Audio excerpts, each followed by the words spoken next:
el seminario. Hoy tenemos nosotros a Carlos Rivero. Carlos Rivero es físico de la Autónoma, que es el mayor honor se puede tener, meteorólogo, máster en meteorología por Universidad Complutense, y has tenido una carrera, tu carrera ha sido en el mundo de la meteorología y la energía.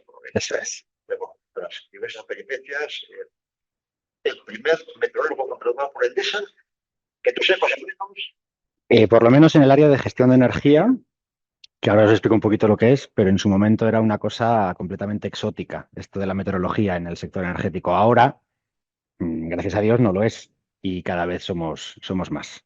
Entonces, empezó en Endesa Meteorología y ahora mismo eres el líder, ¿no? El supervisor de la aplicación del modelo meteorológico. Eso del líder, sí. Sí, o sea, llevamos un equipillo de programación hidráulica, renovables y meteorología dentro de lo que en Endesa se llama la línea de negocio de gestión de energía, que en general en todas las empresas energéticas integradas es el área que se ocupa de balancear la optimización económica entre la generación y la demanda, ¿vale? Tenemos un foco principalmente económico y un foco que no va solamente desde el punto de vista de la generación, no solamente desde el punto de vista de la demanda, sino que intenta optimizar el margen conjunto de la cartera. Estamos hablando de empresas que llamamos las verticalmente integradas. Endesa, Iberdrola, Naturgy serán las tres que os vienen generalmente a la cabeza como empresas integradas. Al lío. Muchísimas gracias, José.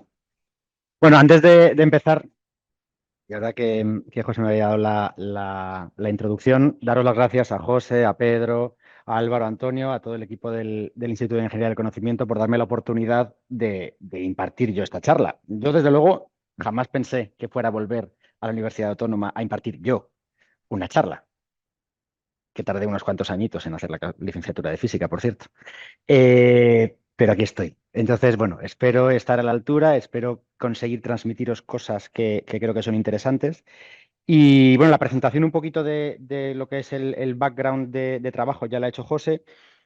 Gestión de energía es un área dentro del sector energético eléctrico que trata de balancear ese equilibrio económico entre generación, las plantas que producen electricidad, y comercialización, los agentes que compran electricidad para suministrar a los clientes finales. Y ahí hay un enfoque, como decía José, que aquí va a ser meramente económico. El título de la charla, Meteorología en el sector de la energía, un paso más allá, y va encaminado un poco a esto. Seguro que si pensáis en meteo y en sector eléctrico o energético en general, os viene a la cabeza una serie de cosas, sobre todo relacionadas con acertar con predicciones de eólica, no equivocarnos, conceptos igual de los desvíos, lo habréis escuchado y demás. Vamos a intentar ir un poquito más lejos de eso, a ver si ojalá haya sido capaz de preparar la presentación de una forma en la que sea capaz de despertar en vosotros, que lo que me contaba José, hay un público bastante heterogéneo, tanto aquí como en online. Por un lado, a los que seáis investigadores en ciencia de datos, pues pensar en posibles líneas de investigación acorde a las necesidades de mercado, o sea, de mercado que existen en el sector energético actualmente. Y luego, ¿por qué no? A los que seáis estudiantes de grado, bueno, yo a todo el mundo lo veo insultantemente joven, igual es porque yo ya soy un poco mayor, pero a los que yo asumo viendo, que creo que sois estudiantes de grado, que por qué no veáis en esto de la meteo aplicada al sector energético, con vuestros conocimientos de vuestros correspondientes grados, una salida profesional o un desarrollo profesional muy interesante, porque lo es, ¿vale? Dicho esto, vamos a introducir un concepto o un par de conceptos que creo que son imprescindibles para ir un poquito más adelante, relacionados con lo que llamamos la predicción numérica del tiempo, ¿vale? Toda la predicción numérica del tiempo, al final, así de golpe, pum, para asustar, está relacionado con ese subtítulo que veis ahí arriba, que es el efecto mariposa. Esto del efecto mariposa, aparte de una película de hace muchos años que los estudiantes de grado ni conocerán, es esa frase que en versión larga, los que yo veía que eran estudiantes de grado ponen cara de, me confirman que son estudiantes de grado cuando no conocen la película, me dicen, el aleteo de una mariposa en Australia puede provocar un tornado en Kansas. Hay muchas variaciones, puedes hacer lo que quieras con la frase esa. Lo que quiere decir está relacionado con estas ecuaciones y con lo que veremos en la siguiente diapositiva. Ecuaciones de Navier-Stokes son ecuaciones, básicamente es la correspondencia a la segunda ley de Newton, fuerza igual a masa por aceleración en mecánica de fluidos, y es una serie, un sistema de ecuaciones diferenciales en derivadas parciales con un grado de no linealidad muy alto y, por lo tanto, solo se pueden, sin hacer aproximaciones lineales, resolver mediante métodos numéricos, ¿vale? El primero que fue el que lanzó esa idea de que tal vez se podían utilizar estas ecuaciones de Navier-Stokes para predecir el tiempo fue el físico noruego Bjerknes en 1904, porque asumió que la atmósfera se debería de comportar como un fluido y, por lo tanto, su dinámica debería de obedecer a las ecuaciones de Navier-Stokes. Unos años más tarde, el primer intento real de hacer una predicción numérica del tiempo fue de Richardson en 1922, pero erró estrepitosamente. Entre otras cosas porque hizo una serie de aproximaciones que no correspondían y en su momento luego se determinó que para hacer los cálculos por donde él iba, hubieran hecho falta otros 60.000 tíos como él haciendo ese cálculo, ¿vale? Recordad que ahí pues no teníamos cálculo computacional. Y luego fue Charney, en 1950, el equipo liderado por Charney, donde estaba, por ejemplo, el matrimonio von Neumann, los que gracias a ese ordenador de ahí abajo, que es ENIAC, fueron capaces de resolver numéricamente por primera vez una predicción numérica del tiempo, perdón por la redundancia. Hicieron una predicción para las siguientes 24 horas, con éxito, pero tardaron 24 horas en hacerlo. Por lo tanto, valor comercial no tenía ninguno, porque claro, ya había llegado el momento de la predicción cuando acabó el ordenador de correr el modelo. Pero fue un absoluto hito, porque demostró que estas ecuaciones, que son muy complejas de resolver, que tienen que resolverse a través de métodos numéricos, se podían resolver gracias a los avances que había en computación. Entonces diréis, si esto es 1950, estamos en 2024, ahora con nuestra capacidad computacional, desde luego haremos predicciones buenísimas y súper rápido. ¿Esto es así? Sí, hasta cierto punto. Pero ¿son perfectas? No. Y veremos por qué nunca van a llegar a ser perfectas estas predicciones. Aquí a la izquierda veis en el eje vertical el skill de la predicción. Skill, esto es una traducción mala, skill, la verdad, pero skill, esa habilidad, entenderlo como bondad, como grado de acierto de la predicción, ¿vale? A diferentes horizontes. D+3, D+5, D+7, D+10. ¿Veis cómo a medida que avanzan los años, en el eje horizontal, las predicciones han ido mejorando? Cada vez son mejores y principalmente gracias al aumento de la capacidad computacional. Este gráfico es de un artículo muy famoso de Nature, eso es 2013, el último año que veis ahí. Todavía ha mejorado todavía más. Cosas curiosas. Si os fijáis en la parte, en cada uno de los horizontes de D+3, D+5, D+7, D+10, hay como dos franjitas. La de arriba pone NH, la de abajo pone SH. Hemisferio norte y hemisferio sur. ¿Por qué las predicciones en el hemisferio norte funcionan mejor que en el hemisferio sur? Pues varios motivos, pero la realidad es que en el hemisferio norte la superficie cubierta por océano es muy inferior que en el hemisferio sur. Por lo tanto, la densidad de observaciones es muchísimo mayor en el hemisferio norte que en el hemisferio sur. Esto hace que la resolución de un problema de condiciones iniciales con unas ecuaciones diferenciales como las que teníamos antes se resuelva mucho más fácil en el hemisferio norte que en el hemisferio sur. Además, en el hemisferio sur hay países con menos desarrollo que el hemisferio norte. Por lo tanto, su red de estaciones meteorológicas, su red de radares, de observaciones y demás es mucho más escasa y es mucho más dispersa que en el hemisferio norte. Esas condiciones iniciales son muchas. A ver si acierto con esto de aquí. Diagramita típico de la Organización Meteorológica Mundial, aparecen radares, aparecen satélites, aparecen estaciones meteorológicas, aparecen boyas, estas que flotan en el océano y van midiendo cosas y demás. Son clave para alimentar a los modelos meteorológicos con un conjunto de condiciones iniciales. ¿Qué pasa? Que no conocemos todas perfectamente. Incluso ahora mismo, si colocáramos un termómetro en esta sala, nos diría que aquí hace 25 grados y si lo colocáramos en esa esquina, igual hace 25,2 grados.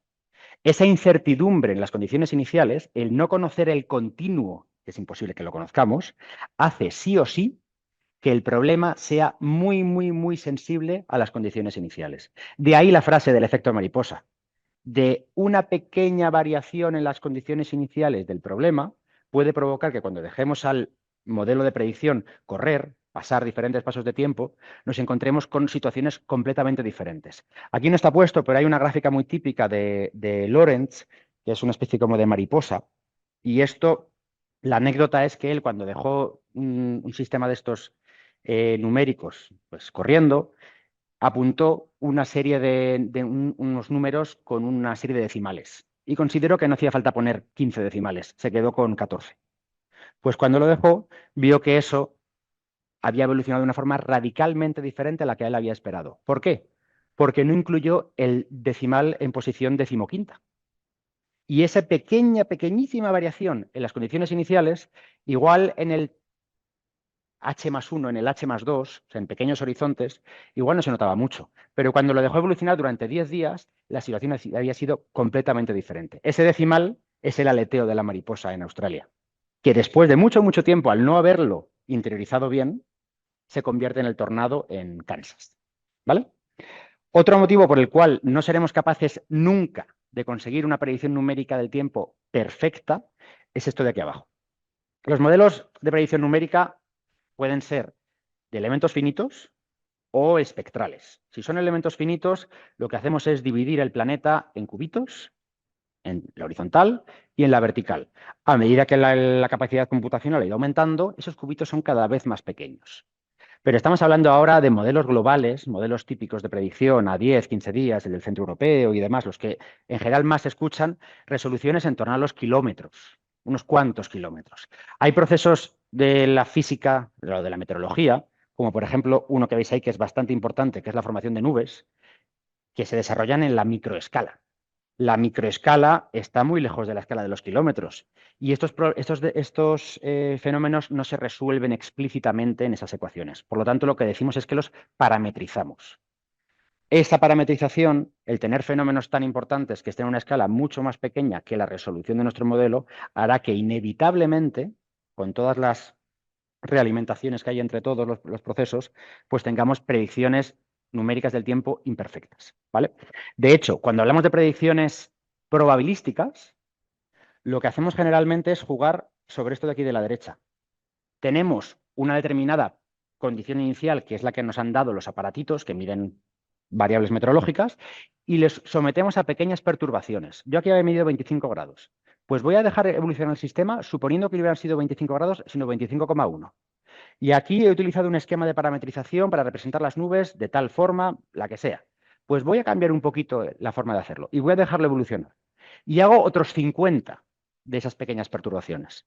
Y al final, al dejar esa colección de pequeñas perturbaciones del estado inicial evolucionar hacia el futuro, lo que me encuentro es que estoy representando esa incertidumbre que tenía en las condiciones iniciales. Yo no conocía la temperatura de todos los puntos de esta sala, pero si en vez de poner que solamente hay 25, hago pequeños bailecillos alrededor de 25 y dejo el sistema evolucionar, me encontraré que las predicciones se abren hacia determinados sitios. Igual hay 2 clústeres, igual solamente puede haber 2 evoluciones posibles.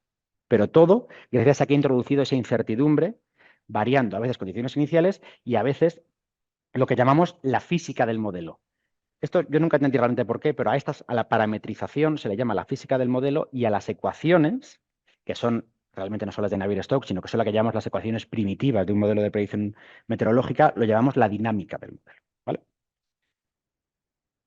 Última cosa, de predicción numérica del tiempo. Los rangos, los horizontes de predicción. Estamos hablando desde la izquierda, que hablamos de lo que llamamos nowcasting, predicción del muy corto plazo, hablamos de minutos o de horas, pasando por el medio plazo, que son días, el subestacional, que pueden ser semanas, la estacional, que son meses, y luego de las predicciones climáticas o proyecciones incluso climáticas, en los que hablamos de años o de décadas. Como os imagináis, la bondad de la predicción pues disminuye a medida que nos alejamos en el horizonte. Las predicciones más cercanas pues tendrán mayor grado de acierto que las más lejanas. Pero es que son cosas diferentes, ¿vale? 3 ideas con las que os quedéis de esta gráfica. Según nos vamos a la izquierda, hacia aquí, hacia la zona del nowcasting, estamos hablando de que igual la estadística pesa más que la física. Y aquí a la derecha, al revés, que la física pesa más que la estadística. Aquí a la izquierda también estamos hablando que las condiciones iniciales son las importantes, mientras que aquí estamos hablando de que las condiciones de contorno son las importantes. ¿vale? Y hay una frase muy importante de un antiguo expresidente que decía que los meteorólogos, ¿cómo van a acertar el tiempo en 2050 si no aciertan ni siquiera para mañana?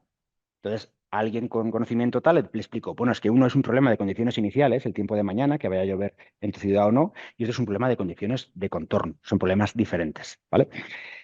Por otro lado, aquí a la izquierda estamos hablando más bien de una predicción determinista, te digo con certeza y con un único valor lo que creo que va a pasar en las próximas horas, mientras que aquí no tiene sentido hablar de otra cosa que no sean probabilidades, una predicción probabilística, ¿vale?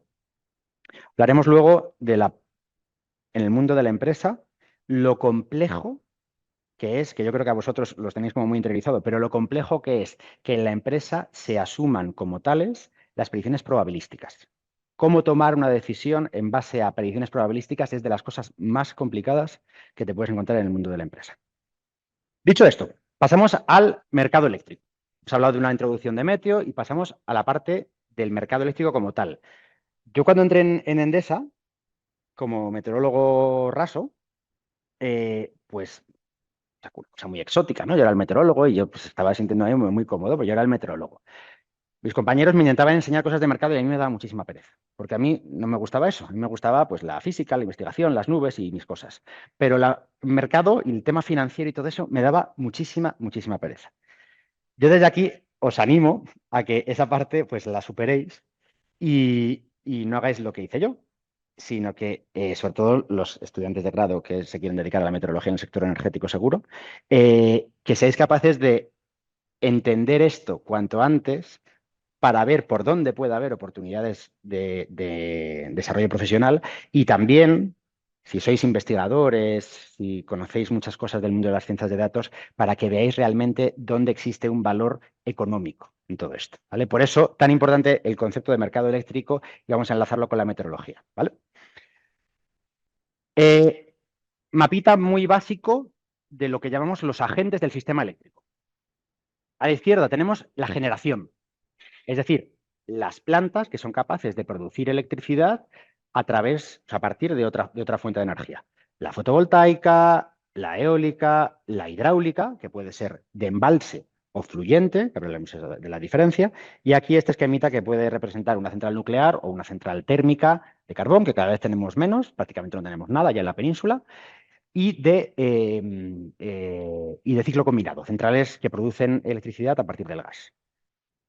Pasando a la derecha del todo, llegamos a la comercialización, con el icono este que no se me ha ocurrido ninguno mejor que poner un carrito de la compra.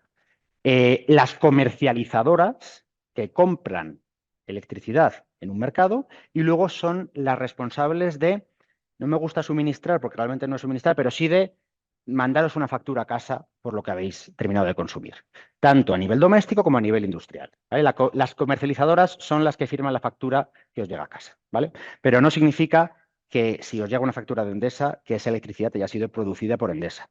Y ni mucho menos, volviendo aquí al sector central, que esa electricidad haya sido transportada o distribuida por Endesa. El transportista en el sistema eléctrico español es Red Eléctrica y las distribuidoras van divididas por zonas. Endesa es una de las distribuidoras. Empresa verticalmente integrada será aquella que tenga participación en generación, que tenga plantas de generación propias, que tenga distribución, transporte no, transporte es de red eléctrica, y que tenga comercialización, ¿vale? Olvidando un poquito el transporte y la distribución, porque son negocios regulados, vamos a hablar de la generación y de la comercialización, olvidando el del medio, ¿vale? Aquí hay un tema y es que la electricidad a día de hoy no se puede almacenar en grandes cantidades. Y si se almacena es porque lo vamos a llamar demanda, ¿vale? Ahora veremos algún caso de esos. Básicamente, tenemos que asegurarnos, por lo tanto, como no podemos almacenarlo, que exista constantemente un equilibrio entre generación y demanda. La generación tiene que ser igual a la demanda en cualquier momento, ¿vale? Y esto tiene muchísimas implicaciones. La primera es que cualquier desajuste entre generación y demanda provocará un desvío en la frecuencia del sistema, que generalmente esperemos que sea 50 hercios. Cuando enchufamos el cargador del móvil y no tenemos 50 hercios, sino que tenemos otra cosa, pues el aparatito va a sufrir. Y esperamos siempre que podamos enchufar algo, pues tener 220 voltios y 50 hercios. En sistemas eléctricos aislados, como por ejemplo podrían ser algunas islas pequeñas o el caso de Ceuta y Melilla, las variaciones de frecuencia son muchísimo mayores que las que podemos tener en un sistema grande, mallado, interconectado con Europa, como es el caso de la península, ¿vale? Pues esto de la generación y de la comercialización, lo de la izquierda y lo de la derecha, se está liberalizado como negocio y hay una cosa que se llama el mercado. El mercado eléctrico, que tenéis que entenderlo como simplemente, digamos, por si os pasa como a mí, que me da mucha pereza el concepto este financiero, mercado y demás, como un vehículo, como un instrumento donde el cual la generación y la comercialización van a ir a fijar un determinado compromiso y se van a comprometer ante los que vemos ahí abajo a entregar cierta energía a determinada hora del día, ¿vale? ¿Ante quién se comprometen? Ante OMIE. OMIE es el operador del mercado ibérico de electricidad, es lo que llamamos el operador del mercado, y ante Red Eléctrica, que además del transportista, o por lo tanto, es el operador del sistema, ¿vale? OM, OS, operador del mercado, operador del sistema. ¿Qué pasa? Que cada vez tenemos, y esto es una maravilla, cada vez tenemos más penetración renovable. Esto es una gráfica de demanda real, esto es de la web de Red Eléctrica. Para todos los que tengáis curiosidad de cacharrear, Red Eléctrica tiene una API de ESIOS, ESIOS es toda la parte de datos, maravillosa, fácilmente conectable a través de Python, R, lo que se os ocurra. Podéis sacar multitud de datos, multitud de información y está muy, muy, muy bien. Son datos de demanda del día 24 de mayo, que si no me equivoco fue el viernes. Curva típica de demanda en la que tenemos pues un mínimo a las 4 de la madrugada, tiene sentido, ¿no? Luego de repente una primera punta en torno a las 8 o 9 de la mañana, aquí vemos que la demanda baja, ya veremos por qué, porque no realmente que es la demanda que baje, sino que hay otra cosa. Y luego alcanzamos otro máximo que en esta época del año pues suele ser en torno a las 9 de la noche, para luego bajar y llegar otra vez al mínimo de las 4 de la madrugada. ¿Veis tres líneas aquí? La real. La demanda real es esa amarilla que tiene como esos picotazos. ¿Por qué tiene esos picotazos? Pues porque nosotros no le hemos dicho a Red Eléctrica ni a OMIE que hoy a las 12:55 vamos a encender el horno. Lo hacemos y esperamos que se encienda. Por lo tanto, para que le demos al botón y se encienda, algo de generación tiene que haber respondido al instante o aproximadamente al instante con un aumento de producción para ese consumo que nosotros estamos haciendo del horno. ¿Entendéis lo complejo que es balancear todo esto? Luego en el línea verde, que es la previsión de demanda, pues irá en base a muchos factores, pero ahí el meteorológico, como os imagináis, es bastante importante. Y luego está ese rojo que es la programada, que son como unos escaloncitos, si os fijáis. Esa demanda programada es la que surge de los mercados. Vamos a ver por qué. Bueno, antes de nada, este día, que no fue un día con especialmente muchísima eólica, ni muchísima hidráulica, ni nada del estilo, todo eso que veis sombreado verde fueron renovables. O sea, gran parte de nuestra demanda fue cubierta con renovables. Y recordad que generación igual a demanda en todo momento. Por lo tanto, hay una cantidad de renovables muy grande que, como veíamos en la parte primera de la predicción numérica del tiempo, pues se predice de forma siempre estructuralmente inexacta, ¿vale? Por lo que esto es como un reto importante al respecto. Aquí para el mismo día un mix de generación para que os suene un poquito. Aquí esta que ocupa un montón de área es la fotovoltaica. Es entendible por las horas a las que produce. Empieza a las 7 de la mañana, acaba más o menos a las 9 de la noche, alcanza unos máximos en las horas centrales del día. Aquí veis en verde la eólica, bastante variable, ¿no? Y aquí bastante baja, desde luego. La hidráulica por aquí. Hay una que apenas varía, que no se ve muy bien porque como está, no es la que está más abajo, pero no se ve muy bien. Hay una que apenas varía que es la nuclear. La nuclear funciona más o menos en base todo el rato, ¿vale?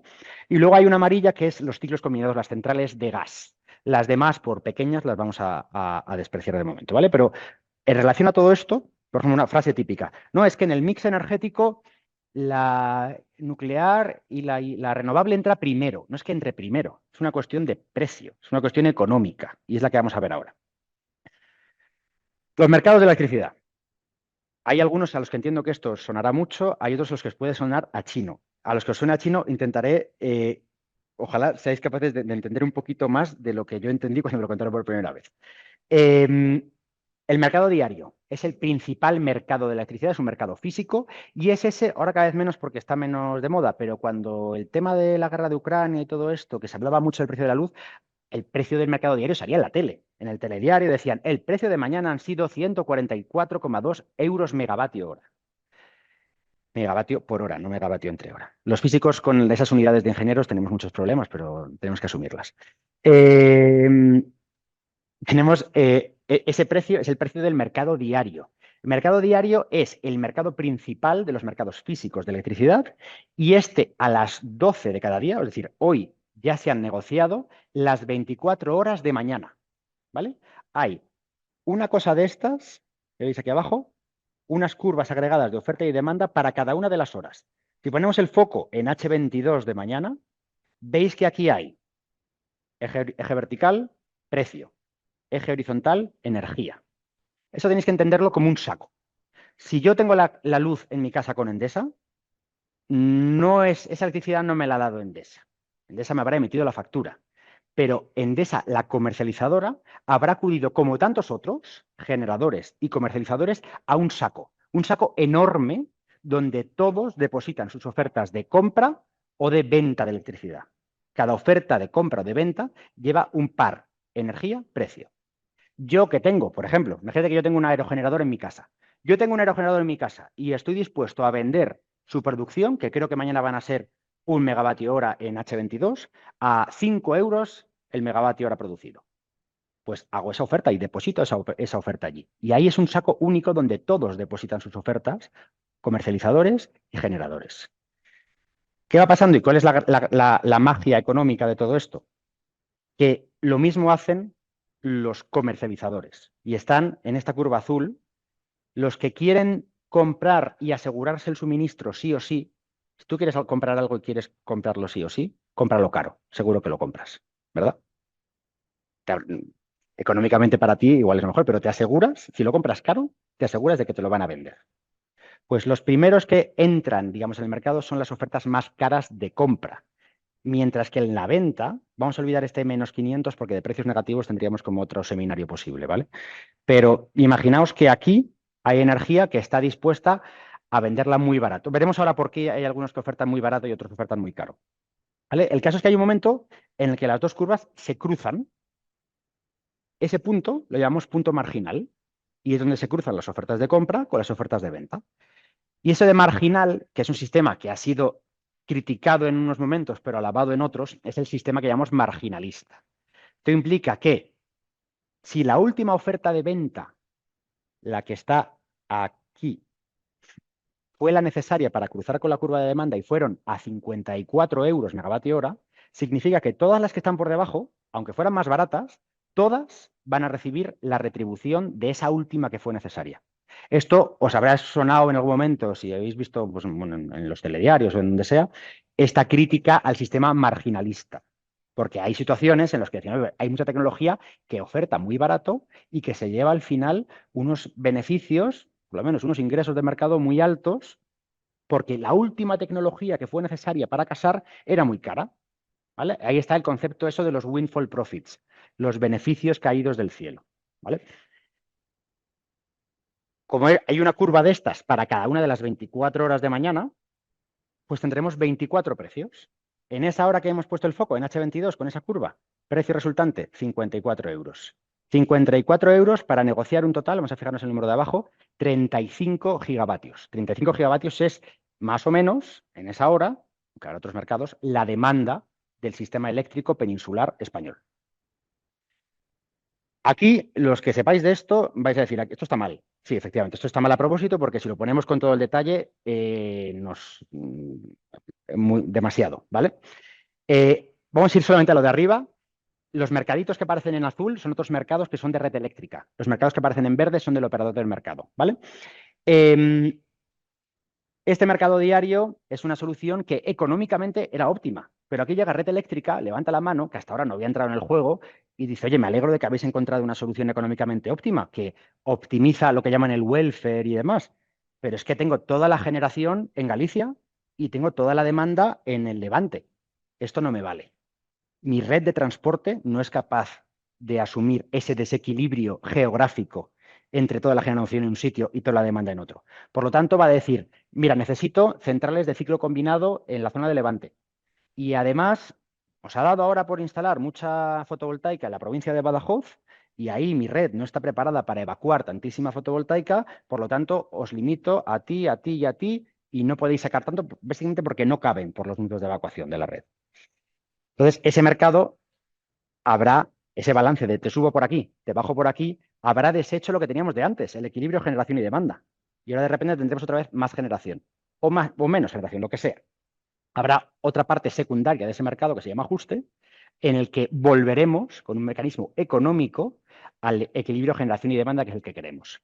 Luego habrá una cosa que se llama banda de regulación secundaria, que va a cambiar en breve, que está relacionada con esa oscilación amarillita que veíamos en la curva de demanda.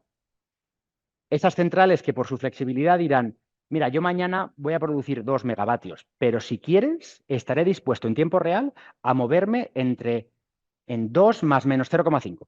Puedo oscilar a tus órdenes con lo que tú me digas y demás. Eso es otro mercado, ¿vale? Y luego, y esto es lo que está súper simplificado, perdón, las subastas intradiarias y el intradiario continuo, mercados del operador del mercado, que básicamente nos permiten ajustarnos a medida que nos acercamos a la hora de entrega de la energía.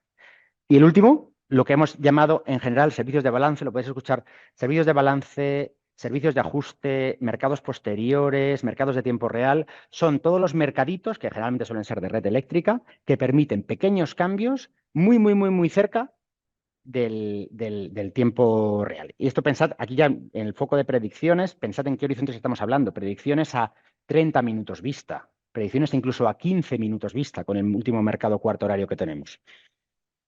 Ejemplo, yo sigo teniendo mi aerogenerador en casa y he contratado un suministro de previsiones de producción de energía renovable y a las 12 en el mercado diario me dijo que iba a tener una determinada producción eólica en H22 para el día siguiente.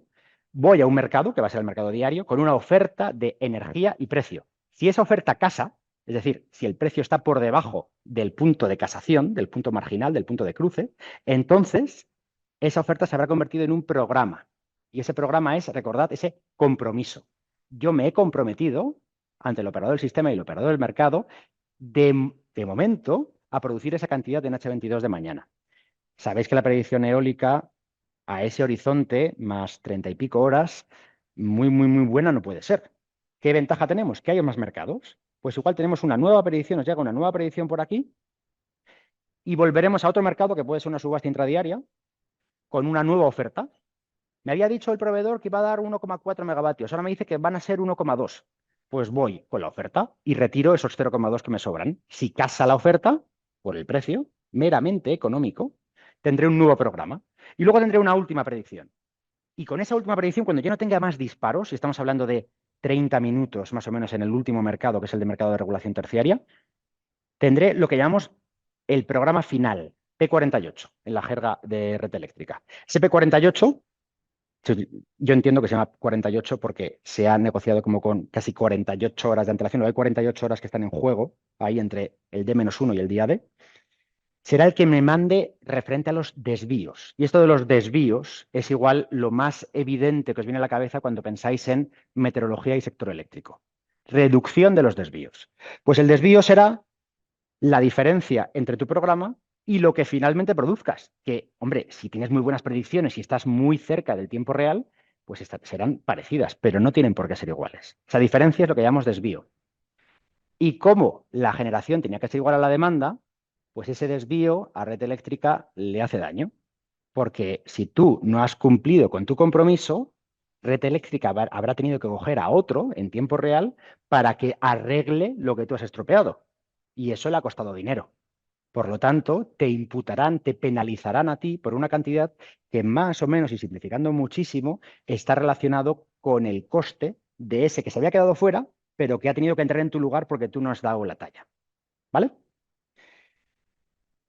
Entonces, la primera pregunta que nos viene, cuando ya hemos hecho introducción de Meteo y del mundo de mercado eléctrico, mercado diario, mercados físicos y demás más sencilla, es, oye, pues, ¿cómo podemos reducir los desvíos? Es evidente que los desvíos penalizan, sobre todo ahora que tenemos tantísima capacidad renovable instalada y cada vez más. Podemos ver ejemplos y aquí es donde ya vuestras mentes de ciencia de datos pues, pueden empezar a elucubrar cosas. Nowcasting, hablamos de nowcasting de predicciones de muy corto plazo y en particular vamos a focalizarnos ahora mismo en la fotovoltaica. Si hablamos de una predicción a unas cuantas horas vista o días vista de +1, estamos hablando de las predicciones del Centro Europeo, del GFS, de modelos de área limitada, de un WRF, de una cosa de estas, que son modelos finos que dan una predicción de recurso bastante buena. Pero si hablamos de minutos o horas, aquí nos interesa bastante más la observación. Aquí tenéis imágenes satelitales de AEMET, a la izquierda canal infrarrojo, a la derecha canal visible. Estos son datos observados, no son predicciones, son observados, son las fotos, entre comillas, del satélite. Obviamente a la fotovoltaica le afectan bastante las nubes, eso es evidente, ¿no? Cuando pasa una nube, pues la radiación se ve modificada y produce más, o sea, produce menos de lo que tenía previsto. Si nosotros analizamos estas imágenes, podríamos hacer algo muy sencillo, que es, pues hago una foto satelital en un momento, hago otra 5 minutos después, veo que había una nube aquí, 5 minutos después la nube está aquí, pues extrapolo la velocidad y la pongo 20 minutos después aquí donde está mi planta fotovoltaica.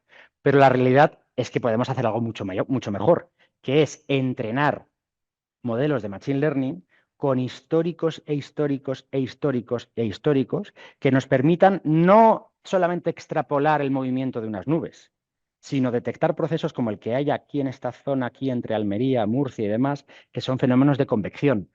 Ahí antes no había ninguna nube. Danas, tormentas de verano y demás. De repente aparece una nube de la nada, antes no existía, y en el histórico, en años y años y años que tenemos de histórico, vemos que con determinadas condiciones esa nube se genera en un sitio y tiende a propagarse en una determinada dirección. Es mucho más que hacer una foto, luego hacer otra foto y extrapolar la velocidad y la trayectoria. Es algo mucho más inteligente. Aquí hay bastante investigación al respecto y se está viendo que con estos métodos se consiguen cosas que antes no se podían hacer, ¿vale? Hay otro método, por ejemplo, que igual es más costoso incluso que esto, que son las cámaras que miden el cielo, se colocan en las plantas fotovoltaicas, miden hacia el cielo, dividen el cielo en lo que llaman octantes, pues en 8 partes, y detectan, ahí sí, generalmente con extrapolaciones, qué parte del cielo está cubierto, hacia dónde va a moverse y demás. Pero la algoritmia, en este caso en particular del nowcasting, con imágenes satelitales, y esa capacidad de inferir procesos físicos sin habérselos enseñado, esa es la parte graciosa de todo esto, es lo que realmente vale muchísimo. En la eólica, aquí no me gusta muchísimo la foto esta, pero bueno, es una cosa que nos sirve para ilustrar.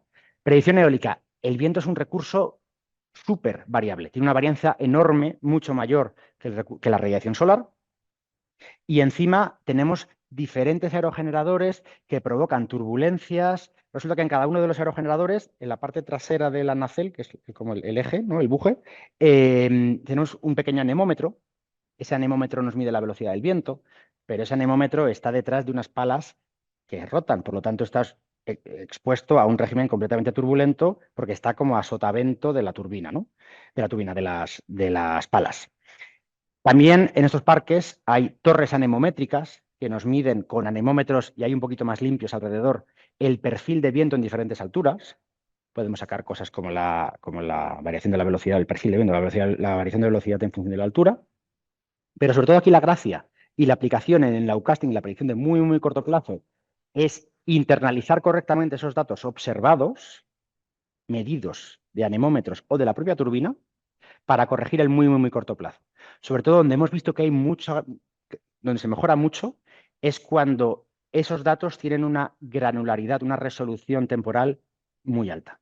No es lo mismo realimentarles con, pues la última hora ha habido una velocidad media del viento de 10 metros por segundo. No, vamos a darle datos minutales de las velocidades de viento en cada momento, porque somos capaces, o los algoritmos son capaces de captar esas tendencias y trasladarlas a las siguientes 1 o 2 horas de predicción. A medida que nos vayamos a 3 horas, 4 horas, el modelo, digamos, estadístico, este de corrección de Machine Learning, Data Science, como queráis llamarlo, pierde importancia y vuelve a ganar importancia la predicción numérica del tiempo. ¿Vale? Hidroeléctrica, la igual más, no sé, para mí la más rica de todo esto, igual la que tengo como especial cariño. ¿Cómo corregir? Hablamos, por ejemplo, aquí de centrales de embalse, tipo embalse grande, que puede entrar muchísima agua, que ahí cabe todo lo que quieras. No nos interesa tanto esta, nos interesa la otra, la central hidroeléctrica fluyente. No es exactamente así, pero imaginaos un río y en el medio del río una turbina que gira a medida que haya mayor o menor caudal pasando. Aquí se pueden hacer muchas cosas, desde la parte hidrológica, o sea, históricamente esto se hacen con modelos hidrológicos. Los modelos hidrológicos son modelos lentos, pesados, muy poco escalables. Hay que adaptarlo a como cada una de las cuencas. No te permiten como, digamos, permitidme decirlo así, sacar modelos o predicciones como churros, sino que hay que ajustarlo cuenca a cuenca con sus parámetros del terreno, sus inclinaciones o cualquier cosa, ¿no? Aquí hablamos, por ejemplo, de muchos modelos. En Endesa tenemos desarrollado un modelo interno así, con redes neuronales recurrentes que se entrenan con un histórico larguísimo de un montón de datos, aparte del propio caudal, que medimos por el que pasa por la turbina, con un montón de variables meteorológicas que creemos que tienen que ver. Precipitación medida con pluviómetros en la cabecera de esas cuencas, temperatura medida ahí, porque ahí tenemos también un efecto nieve, tenemos un efecto humedad del suelo, escorrentía, saturación, reserva máxima que tengamos en el terreno respecto a respecto a un nivel de saturación. Datos de las confederaciones hidrográficas, de los SAIS, de los sistemas automáticos de información hidrológica, que tienen unas redes de pluviómetros muchísimo más densas que las que tiene EMET.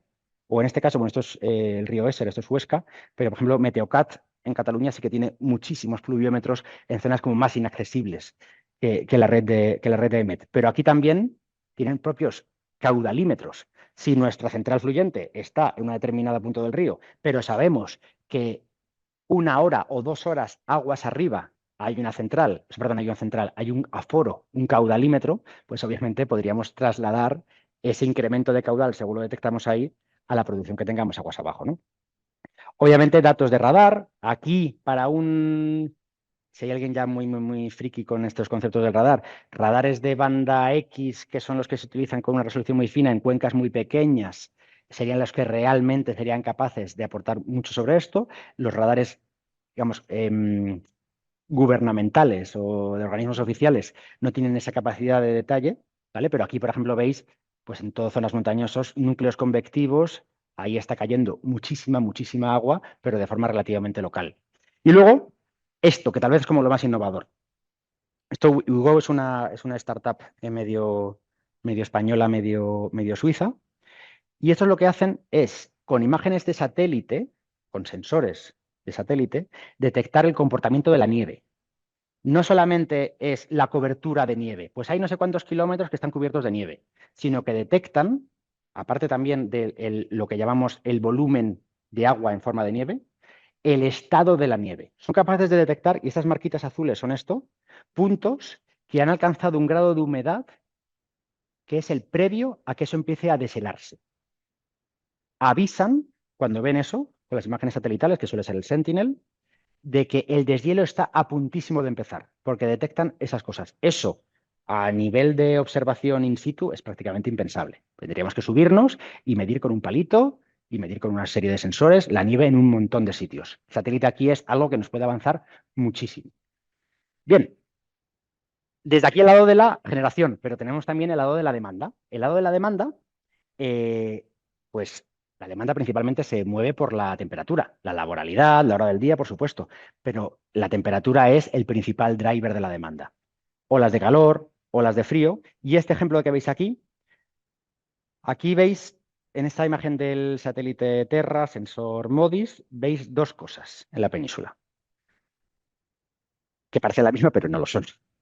Esto de aquí arriba es nieve, ¿vale? En el Pirineo y en la cordillera Cantábrica, y esto de aquí, ¿sabéis qué son? Están en la meseta, están en el Valle del Ebro, están en el Valle del Tajo y están en el Valle del Guadiana. ¿Alguien lo ha dicho, pero no lo he escuchado? Nieblas. ¿Eso? Nieblas.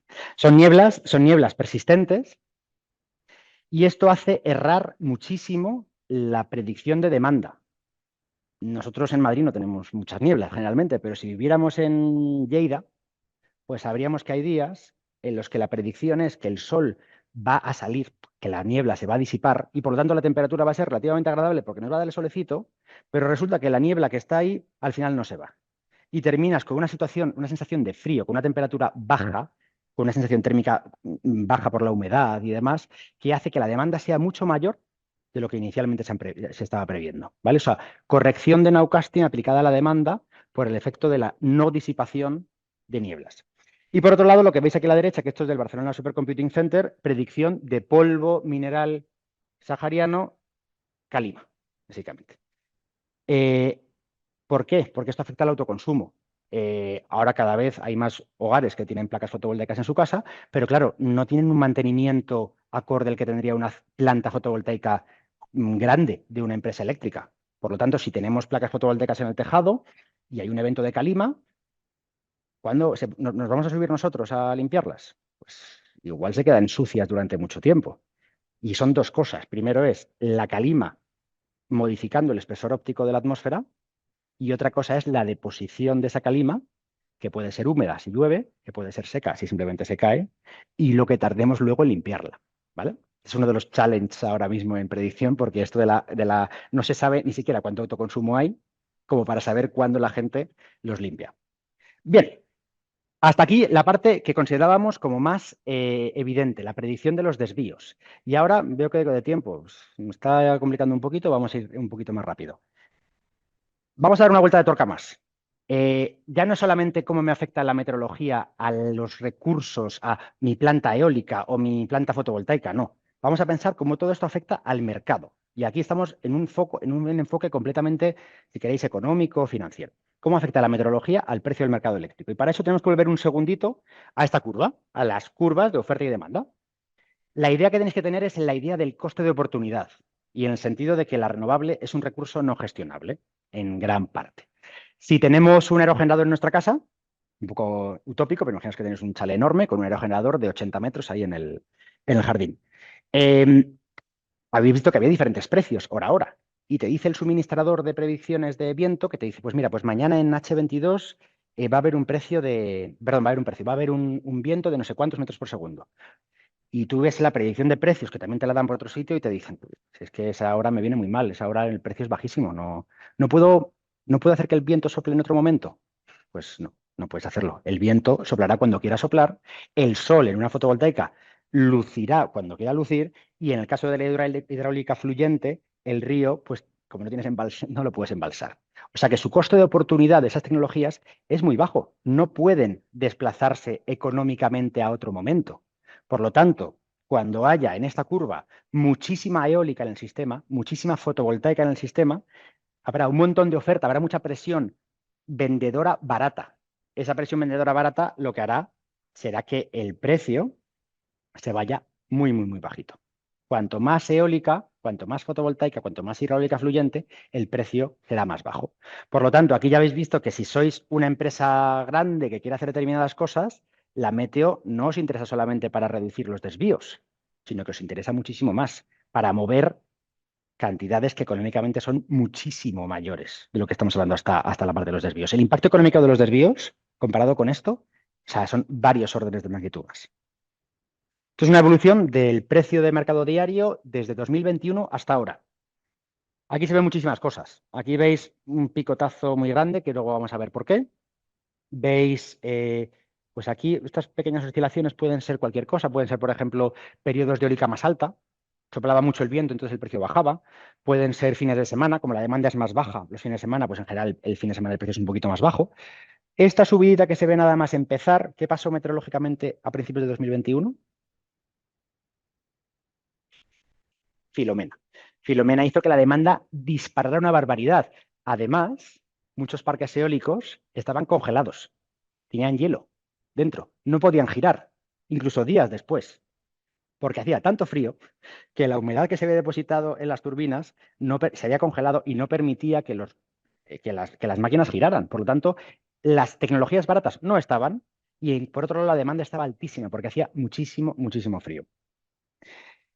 Periodos aquí que veis de temperaturas muy, muy bajas, temperaturas muy altas, olas de calor que también disparan el precio. Aquí, este periodo tan bajito, tan bajito, tan bajito, es abril de este año, el mes pasado. Muchísimo viento, muchísima fotovoltaica, cada vez instalamos más, pues cada vez más fotovoltaico y muchísima agua. Mucha agua, muy barata, embalses hasta arriba, los embalses del Duero, del Ebro, los embalses grandes, grandes, grandes, cuando están tan llenos de agua, se convierten con un afluente. está hasta el 100%, el luego aquel que te viene lo tienes que tirar.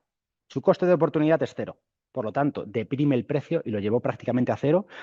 El mes más barato de la historia, desde que hay mercado, que es el año 2000 o 1998, mes más barato de la historia, el mes de abril. ¿Vale? ¿Y qué pasa cuando no hay muchas renovables? Pues que aparece un concepto que llamamos hueco térmico. Esto del hueco térmico básicamente es como el equilibrio este de generación y demanda. Generación que es igual a la demanda. Pues cuando la demanda no se rellena con renovables. Cuando no se rellena con renovables, pues alguien tiene que ir a rellenar ese hueco. Le llamamos hueco térmico porque serán las centrales térmicas las que hagan esto. Sobre todo, por la desaparición del carbón, hablamos de las centrales de gas, las centrales de ciclo combinado. Y pensaos, ¿qué costes puede tener una central de ciclo combinado? Pues tendrá su personal, tendrá, pues bueno, una serie de cosas, pero las más evidentes que pueden venir es el precio del gas. Habrá que el combustible de la eólica es el viento. Es muy barato, está ahí. Lo que pasa es que no le puedes decir que venga en otro momento. Está en ese momento y ya está. El combustible de la fotovoltaica es el sol, también es muy barato. Y el de la hidráulica, si es el agua que tiene por el río, también. Pero el gas no. El gas tendrás que comprarlo en un mercado. En ese mercado, además, tenemos problemas muy relacionados con la meteo o en el suministro, más que en el mercado, en el propio suministro. El canal de Panamá, juntamente con el canal de Suez, los dos están en momentos no muy buenos por diferentes motivos. El canal de Panamá, al final, son una serie de esclusas entre un lago natural, la salida al Pacífico y la salida al Atlántico. Por bajas precipitaciones debido al fenómeno del Niño, ese embalse, o sea, ese lago está tan bajo, que esas esclusas apenas funcionan. Por lo tanto, el tráfico a través del canal de Panamá está en un momento de intensidad muy bajito, porque por la propia lluvia caída en esa zona debido al fenómeno del Niño, pues está afectando al comercio global de absolutamente todo, entre otras cosas del gas. Esos barcos que pone el LNG son barcos que transportan gas natural licuado, LNG por las siglas en inglés, y es convertir el gas en un líquido para transportarlo a través de barco. Otra cosa que podemos hacer, bueno, otra cuestión que tienen que ocurrir son estos papelitos. Estos papelitos son una cosa de la Unión Europea que son derechos de emisión. Tienes como que pagar el derecho a emitir CO2 en un mercado que viene promovido por la Unión Europea, cuyo incentivo principal es desincentivar, valga la redundancia, la producción con energías emisoras de gases de efecto invernadero y a la vez incentivar las que no lo emiten, ¿no? Y por otro lado hay una cosa que se llama ATR, que es que una vez llegue el gas, por ejemplo en barco, a una terminal portuaria, se regasifique, se convierta de líquido a gas otra vez y lo queramos llegar hasta nuestra central, pues tendrá que pasar por una serie de tubos, unos gasoductos, y en esos gasoductos hay que pagar pues una especie de abono o transportes. El abono transportes los puedes pagar a modo diario, un ticket, que es por viaje te sale caro, o puedes pagarlo un mensual. Pero claro, el mensual en sí sale caro, pero es que te deja moverlo todos los días ilimitadamente, como la tarjeta de transporte. El tema es que antes de comprar el mensual tendrás que saber si vas a funcionar o no. Si hay mucha eólica, si se prevé muchísima eólica en el próximo mes, pues no te saques la tarjeta de transporte para este mes. Mejor te pillas el Metrobús de los 10 viajes, si acaso. O un billete sencillo, porque un billete sencillo igual es que ni lo usas. Entonces, fijaos cómo también desde el punto de vista de la central de ciclo combinado, que es meramente gas, el funcionar o no funcionar va a depender de la renovable que entre. Va a depender que la semana que viene, en 2 semanas o cuando sea, haya mucha eólica, haya mucha fotovoltaica, haya una ola de calor o no.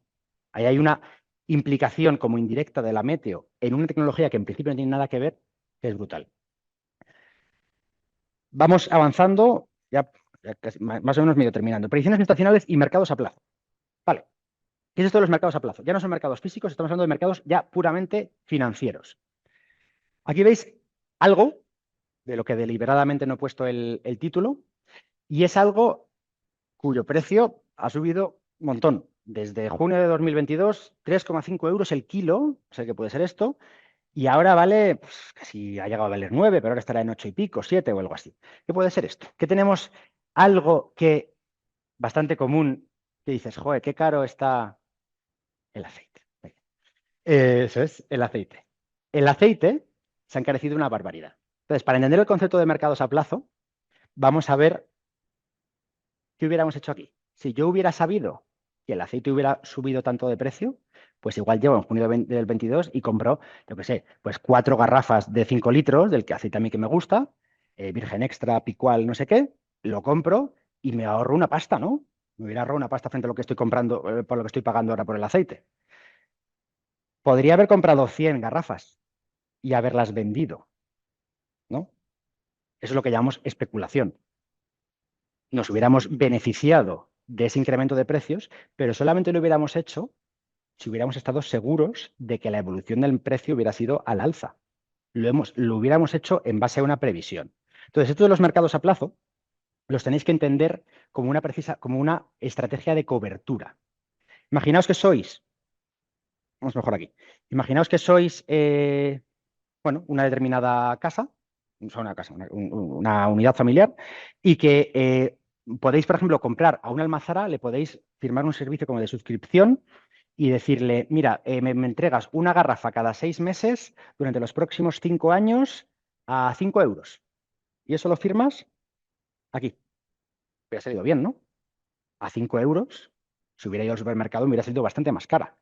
El caso es que los mercados a plazo, yo que tengo que comprar aceite porque lo necesito, me gusta la analogía del aceite porque hasta cierto punto es una commodity. Una commodity, que es la palabra en inglés, que una materia prima.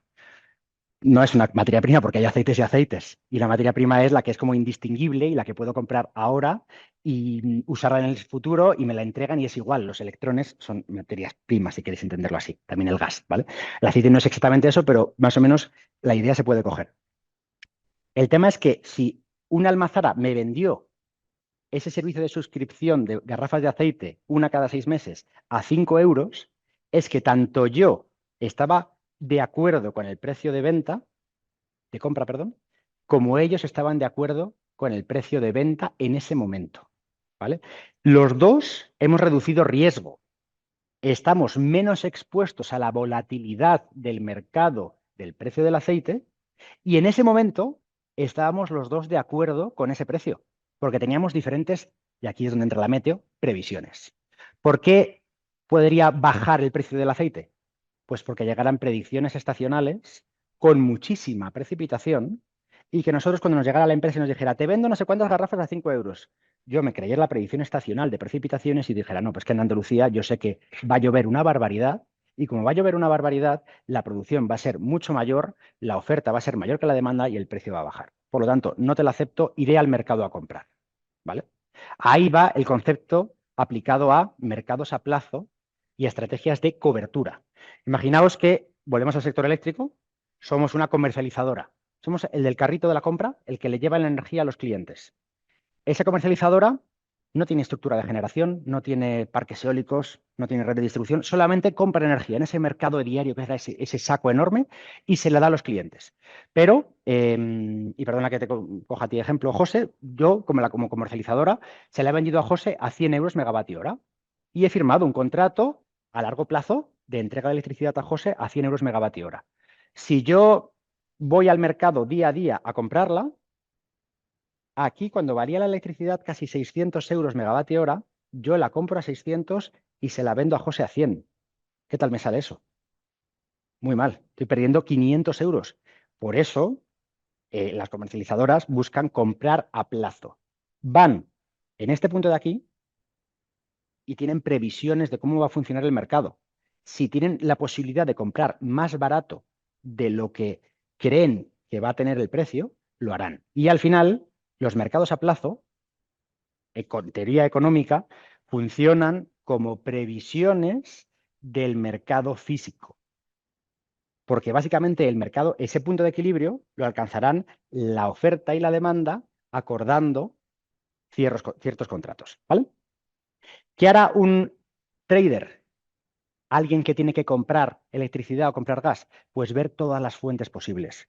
Verá cosas como el niño, que sabemos, el niño o la niña, ENSO, que sabemos que tiene un alto grado de predictabilidad, nunca sabré decirlo, predecibilidad mejor.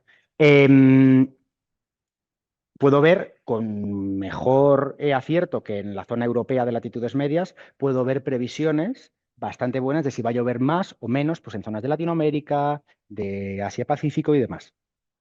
Podré ver predicciones estacionales también, ver qué pinta tiene el invierno. Si el invierno me dicen que va a ser suave, pues la demanda será baja. Por lo tanto, no tengo necesidad de comprar electricidad a un tío que dice que me la vende a 100. Si yo creo que el mercado va a estar a 50, pues voy al mercado y la compro a 50, ¿vale? Pero aquí la parte que igual es ya la vuelta de tuerca y que vaya algo más allá del data science. Y es, por eso los traders, hay mucho escrito sobre psicología en el mundo del trading. Y es que se generan histerias colectivas a veces, presiones, movimientos en los mercados que hacen que todos se muevan de una determinada forma. Ocurre en todos los mercados financieros, no solamente mercados de electricidad, podría ser la bolsa, podría ser uno de los mismos, ¿no? Es mucho más importante la comunicación de las predicciones que la propia calidad de la predicción. ¿Qué tal son, lo que os suene a vosotros, qué tal son las predicciones estacionales a 10 meses vista? ¿Aciertan? ¿Funcionan? La realidad es que aciertan más de lo que fallan, que eso ya está muy bien, pero no tienen un grado de acierto altísimo. Por lo tanto, tener una predicción a 10 meses vista y creérmela o no, pues ya es otra cosa. Pero la realidad es que no importa tanto que la predicción acierte o no. Importa que la gente que actúa en los mercados se la crea. Como ejemplo radical, si alguien se cree las cabañuelas o el calendario zaragozano como métodos de predicción numérica del tiempo, puede ir y decir, se han publicado las cabañuelas es que no sé ni cuándo se hacen, en agosto creo que se hacen, ¿no? Con los días de agosto el año siguiente o algo así. Em, si se las cree, dice, es que el invierno que viene va a ser muy frío, voy a comprar. Genera presión compradora en el mercado. Su competidor dice, hostias, que Pedro ha comprado, yo voy a comprar también. Esto es porque ha visto algo. Y al final se genera una histeria y un movimiento en el mercado que no es tanto porque la calidad de las cabañuelas sea muy alta, no, es porque la gente se las ha creído, ¿vale? O sea que aquí pensad que ya no es tanto los movimientos de los mercados a veces, no es tanto porque las predicciones acierten o no, sino porque la gente se las crea y por cómo se comunican las predicciones. Aquí esto es para hablar también otro momento importante. Vamos a ir súper rápido por esta parte de aquí. Conflicto, guerra en Ucrania, Rusia-Ucrania, el precio del gas. ¿Qué hay a la izquierda? Flujos de gas ruso hacia Europa. En el año 2020, una barbaridad de gas. Entraba a algunos países, sobre todo Alemania, por ejemplo, entraba muchísimo. Nosotros a España, Portugal entraba muy poquito y realmente no entraba por tubo, entraba por gas natural licuado que se regasificaba, pero algo y nos sigue llegando algo de gas ruso. Había ahí un gasoducto, había uno que se llama Nord Stream y se planteaba hacer un Nord Stream 2. Problemas políticos, económicos. Alemania quería que la empresa, la sociedad titular de ese gasoducto estuviera radicada en Alemania y que se obedeciera a las leyes alemanas. Rusia decía que no, que la ponía en Suiza. Un lío. Yo no soy ningún experto en geopolítica, o sea que tampoco me atrevo a decir mucho más de esto. El caso es que aquí había un cierto interés geopolítico en que eso saliera por un lado y que no saliera por otro. Estados Unidos, principal suministrador de gas natural licuado o uno de los principales de Europa, no le interesaba nada este Nord Stream 2, como es evidente. El caso es que los traders, los que compran y venden gas, todos los veranos, digamos, o primavera, igual ahora en mayo, cuando ya acabó el periodo de frío en Europa, se dedican a comprar gas para rellenar unos almacenes que se tienen en Europa y tenerlos en buen estado de cara al invierno. El caso es que estaban bastante bajitos en el año 2021 y demás. No tenían un nivel de llenado muy alto. Pues se generó una histeria colectiva en los mercados que tal vez, gracias a la meteo, podría no haber sido tanta. Pero, como siempre, es una cuestión de que alguien se lo crea o se lo deje de creer. Precios del gas. Esto es el mercado TTF, que es un hub holandés donde se referencia el precio del gas. Pues valores en torno a 25, 20, 10 euros megavatio hora y de repente subiendo. Estos fueron amagos de cortes que hacía Rusia y dejaba de enviar gas, o sea, los flujos de gas ruso se reducían. De repente Alemania suspende definitivamente esa certificación del Nord Stream 2 porque dice que o la ley alemana o nada. Rusia invade Ucrania y la gente en los mercados se vuelve loca. Y no es que esto afecte los mercados como tal, que el hecho de que Rusia invada Ucrania haga que el mercado suba. Es que hay gente que creyéndose eso actúa de una determinada forma en el mercado. Y esa actuación en el mercado hace que el precio suba. ¿Vale? Y esta subida enorme es cuando Rusia suspende el tráfico por el Nord Stream 2 y esto ocurre más o menos a mediados, si queréis, en junio, julio de 2022. ¿Por qué este precio? Porque ahí los traders estaban diciendo, tengo que comprar sí o sí gas para el invierno, porque el invierno viene frío. Había incluso una campaña del Kremlin en la que mostraba a europeos congelándose porque no querían gas ruso. Era aparato propagandístico, perdón, y en los que los traders estaban muy afectados. ¿Qué pasó con ese invierno 2022-2023? ¿Fue un invierno muy frío? ¿Los europeos nos congelamos? En absoluto. Aquí veis el reanálisis, que no hemos hablado de esto, pero esto para otro día, el IRA5 del Centro Europeo, anomalías de temperatura en el periodo de diciembre a febrero, lo que consideramos invierno meteorológico. Ahí lo veis, pero un invierno muy suave. Si acaso en España fue solamente ligeramente cálido, pero en todo Centro Europa fue un invierno cálido, con muy poquito consumo de gas. El frío, el comportamiento del consumo de gas respecto a la temperatura no es lineal en absoluto. Un día de febrero, por ejemplo, frío, consume el doble de gas que un día de febrero normal. O sea, el número de días fríos de un mes puede hacer que el consumo de gas se te dispare. Pero el caso es que, oye, ¿y esto no se veía? ¿No se veía en predicciones estacionales? Sí, pues al parecer se veía bastante bien. Las predicciones estacionales en este momento ya apuntaban a que, bueno, no acierta perfectamente en todos los países, ¿no? Pero apuntaban a que el invierno iba a ser suave. Y acertaron perfectamente, o razonablemente bien, por lo menos en el sentido. ¿Qué pasó? Pues muchas cosas, pero los traders, nadie quería ser el último y quedarse sin gas. Por lo tanto, siguieron comprando. Si aumentamos la fiabilidad y la comunicación de predicciones estacionales para que la gente tome decisiones en base a ellas, conseguiríamos que esto no hubiera pasado. ¿Consecuencias de esto? Destrucción de demanda. O sea, hay industria que ha cerrado y que nunca volverá a abrir porque no pudo soportar esos precios en toda Europa. Comercializadoras que no habían hecho una cobertura de riesgos, como hemos visto antes en mercados a plazo, consistente, y cuando tenían que pagarle que vender la energía a José a 100 y tenían que acudir al mercado a 600, quebraron. Parte positiva, como la gente veía que el precio de la luz se disparaba, pues eso promocionó o permitió el incremento del autoconsumo. Muchísima gente, gracias a esos precios altos, se instaló placas fotovoltaicas. Y por otro lado, también hubo un apetito inversor internacional en la renovable en España, porque dijeron, bueno, es que España se beneficia de unos precios ahora bastante altos, tiene muy buen recurso renovable, es rentable montar plantas renovables en España. Con eso nos llevamos, gracias a ello, una mayor transición ecológica y una mayor independencia de otras fuentes de energía, de otros países y demás. Pero es algo que igual no hubiera sido necesario si se hubiera visto realmente o si alguien se hubiera creído estas predicciones estacionales. Lo penúltimo, los derivados meteorológicos. Volviendo a hablar de cobertura de riesgo. Antes estamos hablando de cubrir riesgo comprando electricidad a plazo. ¿Vale? Compramos no sé cuántos euros megavatio hora. Pero esto de los derivados meteorológicos es un instrumento financiero que ni siquiera nos hace pensar en esto del euro megavatio hora. Podemos cubrirnos y contratar un producto financiero referenciado a la temperatura, a la precipitación, a la radiación solar o al viento, por ejemplo. Para que lo entendáis, esto, si un seguro es algo que te protege frente a un riesgo de una catástrofe natural. Imaginas, por ejemplo, los típicos seguros de hogar. Si tienes daños, te cubren si la velocidad del viento superaba los no sé cuántos kilómetros por hora.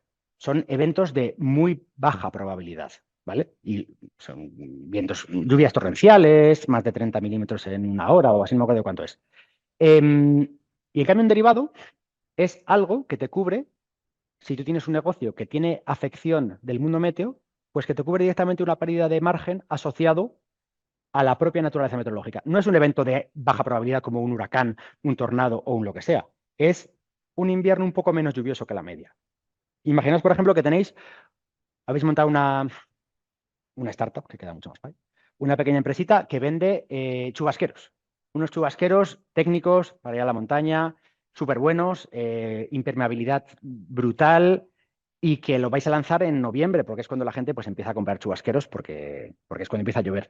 Y resulta que no llueve nada ese invierno, nada. Pues la gente no va a comprar vuestros chubasqueros. Vosotros os podríais haber cubierto del riesgo contratando un derivado meteorológico de precipitación. La contraparte, la gente que digamos que está en el otro lado del contrato, suele ser una reaseguradora. Las aseguradoras de las aseguradoras. Mapfre Re, Zurich Re, Munich Re, y etc. Lo que tú hacen básicamente es, tú págame una prima, como la prima del seguro del coche. Si la precipitación en Madrid es menor que 20 litros en el periodo de invierno, te hago un payoff, te doy una cantidad de dinero para cubrir tu pérdida de margen asociado a que no has vendido. En cambio, si al final llueve bastante, pues lo normal es que tú vendas bastantes chubasqueros. Por lo tanto, habrás pagado la prima, ¿vale? Pero habrás ganado también bastante porque habrás vendido tus chubasqueros. Ahí la clave está un poco, y la parte del punto de la meteo es cuánto vale la prima. Dependerá de las predicciones estacionales, por ejemplo. O cuánto vale el payoff, cuánto es la cantidad de dinero que estáis dispuesto a pagar. Pues dependerá de, por las dos partes, las predicciones que tengan. Pero lo importante es que si lo firman es porque las dos están de acuerdo. Nadie ha engañado a nadie. Los dos tenían una determinada información y los dos en ese momento estaban cómodos firmando eso. Sectores de energía, agricultura, por supuesto, retail, que es el ejemplo que acabamos de ver, de las chaquetas, pero también turismo. Derivados meteorológicos en el turismo cada vez se venden más y tienen un crecimiento brutal. Y ya la última diapositiva, predicción meteorológica basada en inteligencia artificial. Esto actualmente es la absoluta revolución, ¿vale? No se habla de otra cosa, porque es como que muchísimas empresas muy potentes se han metido en este mundillo que hasta ahora les era completamente ajeno. Y vamos, hacemos un mínimo recapitulación de esto y no nos metemos mucho, ¿no? Pero los tres principales modelos, olvidamos el nowcasting, olvidamos la predicción estacional y la tal, ahí ya había algo, alguna cosita de inteligencia artificial siempre en movimiento, pero es que estos son modelos que sustituyen a los modelos más complejos con los ordenadores más potentes que tenemos ahora mismo, yo diría, en Europa por lo menos, que son los ordenadores dedicados a la predicción numérica del tiempo. Los ordenadores que lanzan, por ejemplo, la predicción del Centro Europeo, que consume 30 megavatios de potencia, que en casa vuestra potencia contratada estará entre 4 y 5 kilovatios, para que os hagáis una idea.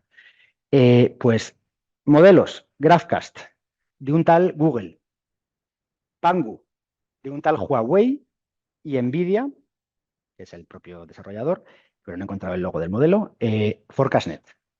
Tres modelos lanzados por tres empresas tecnológicas enormes, enormes, que afirman, sin entender absolutamente nada de la física del modelo, absolutamente nada, sin haberle metido una ecuación, que son capaces de hacer predicciones meteorológicas al mismo nivel o incluso mejor que las del Centro Europeo, las de la NOAA americana, las de diferentes modelos, por supuesto de las de EMET y demás. Esto es ahora mismo el absoluto boom.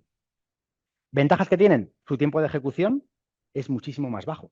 Tienen un periodo de entrenamiento enorme. Básicamente lo que hacen es alimentarse del reanálisis, del que hemos visto el IRA5. Se entrenan, se entrenan, se entrenan, se entrenan. Ese proceso es muy costoso, pero una vez entrenadas, lo que hacen simplemente es recibir las últimas condiciones iniciales y hacer una predicción. Lo hacen en segundos. El modelo del Centro Europeo tarda horas desde que empieza a lanzarse hasta que se publica la predicción. Eso en el mundo del trading, que os imagináis a un tío con muchas pantallas llamando por teléfono, compra, vende rápido, no, ahora tal. Pues eso supone mucho, porque los que tienen acceso a los modelos ven la predicción horas antes que los otros. Igual se pueden beneficiar de alguna forma de eso.